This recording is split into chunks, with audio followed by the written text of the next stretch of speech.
Well, guys, if you haven't heard yet, yesterday Joe Biden and Kamala Harris signed another executive order to demonize gun owners and further attack the Second Amendment. The order does at least 5 things, and of course, they're all stupid. Number 1, it's a huge cash grab. Joe Biden's going to be shoveling $500 million into the hands of he and Kamala Harris's political allies in D.C., namely bogus research organizations, to review and study the impact and the causes of gun violence. Of course, these commissions will come back, as we all know, and they'll say, you're right, you have to ban AR-15s, national red flag laws, the whole 9 yards. It's a straight up reward with taxpayer money to Joe Biden and Kamala Harris's political allies. That's number 1. Number 2, the order bans Glock switches.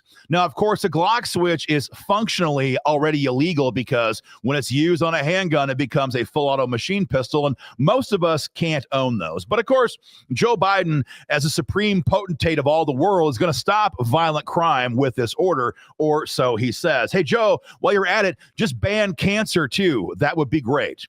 Number 3, the order creates a new division at ATF to study emerging threats. Emerging threats. What a joke. The ATF, total scandal-ridden disaster. They're a threat to gun owners and puppies everywhere. That is who they are a threat to. To have them study gun owners is, of course, absurd. Number 4, it creates a new commission to study the impact and the danger posed by 3D printed firearms. Like every tyrant in the history of the world, Joe Biden and Kamala Harris hate the fact that we the people can print firearms on a 3D printer and they know nothing about it. This study will come back, of course, and say that 3D guns are dangerous. And if Kamala Harris wins in November, she will ban 3D firearms by an EO of her own in January. Make no mistake. Of course, these commissions will not study the emerging threats posed by the foreign invasion well underway in our country. They won't examine the dangers posed by